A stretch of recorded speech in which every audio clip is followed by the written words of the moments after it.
সঙ্গে রয়েছেন টেলিফোন লাইনে বিজেপি নেতা শ্রমিক ভট্টাচার্য। শ্রমিক দা, লোকসভায় তৃণমূলকে তোপ অমিত শাহ যেমন করেছেন এবং পশ্চিমবঙ্গে তৃণমূলের কাছে হার মানতে পারছে না, মাথা ঠিক নেই বিজেপির, এমনটাই বললেন সৌগত রায়। আপনার প্রতিক্রিয়া?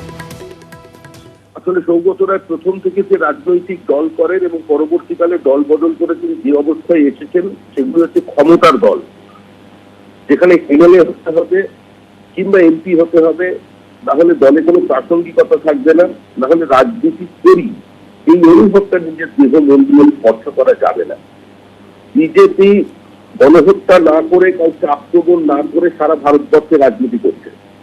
উত্তরপ্রদেশে যোগী আদিত্যনাথকে কি ভাষায় আক্রমণ করেছেন তাদের দলের পক্ষ থেকে। যোগী আদিত্যনাথ যার বাড়িতে একজনও কোটিপতি নেই তাকেও গিয়ে বলা হয়েছে ভোগী। যোগী আদিত্যনাথের সম্পর্কে বলা হয়েছে গঞ্জিকা জীবী।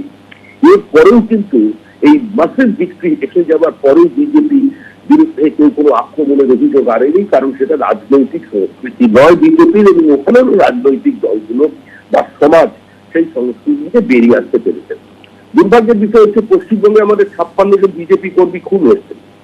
এখন পোস্টমর্টম হয়েছে তো সরকারি মর্গে পুলিশের উপস্থিতিতে, সেখানে যারা অতপ্সি করেছেন সরকারি ডাক্তারেরা, তারা তো মৃত্যুর কারণ একবারে ডায়রিয়া হয়ে মারা গেছেন বা ডেঙ্গু জ্বরে মারা গেছে কথা লেখেনি।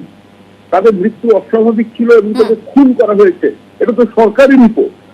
তাহলে আজকে যদি সেই খুনের বিরুদ্ধে কেউ কথা বলেন, ধর্ষণের বিরুদ্ধে যদি কেউ কথা বলেন, মানুষের বাড়িতে আগুন লাগিয়ে জীবন্ত নারী শিশুদের পুড়িয়ে মারার ক্ষেত্রে যদি কেউ কথা বলেন, শুধুমাত্র রাজনৈতিক ক্ষমতা ধরে রাখার ক্ষেত্রে, তো স্বাভাবিকভাবেই তৃণমূল কংগ্রেসের এই ধরনের প্রতিক্রিয়াতে নিজেরা সন্তুষ্ট হতে পারেন, কিন্তু দেশের মানুষ, রাজ্যের মানুষ এতে সন্তুষ্ট হবে।